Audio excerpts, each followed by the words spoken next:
আসসালামু আলাইকুম। প্রিয় বন্ধুরা, সবাই কেমন আছেন? আলহামদুলিল্লাহ, আজ পবিত্র শবে বরাত। আমরা সবাই আল্লাহ তাআলার শুকরিয়া আদায় করব। আলহামদুলিল্লাহ, দীর্ঘ 1 বছর পর আবারও আমরা শবে বরাত পেয়েছি। অনেকেই আছেন সেই শবে বরাতের সৌভাগ্য হয়নি, আমাদেরকে ছেড়ে চলে গিয়েছেন। তো আমরাও কতটা লাকি, আল্লাহ পাক রব্বুল আলামিন আমাদেরকে শবে বরাত আবারও দিয়েছেন।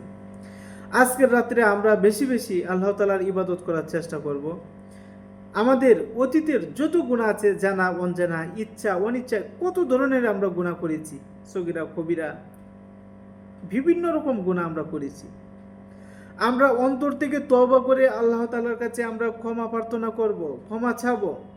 উনি যেন আমাদের সকল গুনাহ মাফ করে দেন। পরবর্তীতে আমরা যেন আর কোনো গুনাহ না করতে পারি সেই দোয়া করব, এবং উনার হুকুম মেনে আমরা যেন চলতে পারি সেই দোয়া করব। বিশেষ করে যারা এই পৃথিবী ছেড়ে আমাদেরকে রেখে চলে গিয়েছেন, আমাদের অনেকেরই বাবা মা, দাদা দাদি, নানা নানি, আত্মীয় স্বজন, পাড়া প্রতিবেশী, বিশ্বের সকল মুমিন মুসলমান যারা আল্লাহ তাআলার কাছে চলে গিয়েছেন, তাদের জন্য আমরা দোয়া চাবো, ওনাদের জন্য আমরা ক্ষমা চাবো।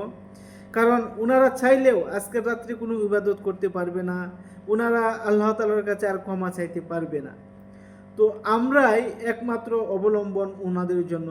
আমরা বেশি বেশি ওনাদের জন্য আল্লাহ তাআলার কাছে ক্ষমা চাবো, যেন সবাইকে আল্লাহ পাক রব্বুল আলামিন পবিত্র শবে বরাতের উসিলা করে ক্ষমা করে দিয়ে জান্নাতবাসী করেন। সেই দোয়া আমরা বেশি বেশি করব। আজকের রাত্রে সর্ব উত্তম ইবাদত হচ্ছে আমরা যারা কোরআন শরীফ পড়তে জানি, বেশি বেশি কোরআন শরীফ পড়ার চেষ্টা করব। যারা কোরআন শরীফ পড়তে জানি না, যারা যে সূরাগুলা জানি সেই সূরাগুলা পড়ার চেষ্টা করব। বেশি বেশি দুরূদ পড়ব। আর যে নামাজগুলো আমাদের কাজা হয়েছিল অতীতের, সেই কাজা নামাজগুলো আদায় করার চেষ্টা করব। পাশাপাশি নফল নামাজ আদায় করার চেষ্টা করব। যদি সম্ভব হয় সারা রাত আমরা আজ ইবাদত করব। সারা রাত ইবাদত করে ফজরের নামাজ পড়ে তারপর আমরা ঘুমাবো। আর অনেকেই আছেন অসুস্থ আছেন, চাইলেও সারা রাত ইবাদত করতে পারবেন না।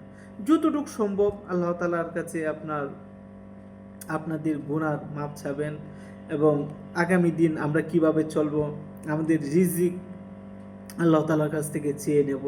আমাদের যে নেক ইচ্ছাগুলো আছে সেই নেক ইচ্ছাগুলো যেন আল্লাহ তাআলা আমাদের পূর্ণ করেন, সেই দোয়া করব।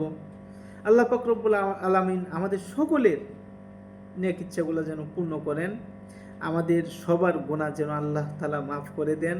আমরা সবাই সবার জন্য দোয়া করব।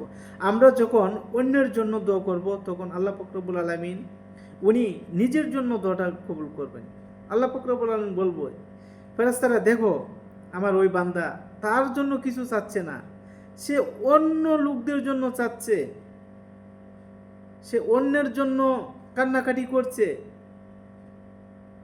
তখন আল্লাহ পাক রব্বুল আলামিন আমাদের ইচ্ছা, আমাদের দোয়া আল্লাহ পাক রব্বুল আলামিন কবুল করতে পারেন।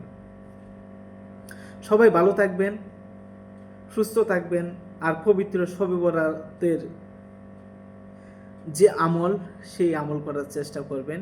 আল্লাহ পাক রব্বুল আলামিন আমাদের সবাইকে কবুল করুন, এবং পবিত্র শবে বরাতের সমস্ত যে নেক আমল আছে সেই আমল করার তৌফিক দান করুন। সবাই ভালো থাকবেন, সুস্থ থাকবেন। আল্লাহ হাফেজ। আসসালামু আলাইকুম।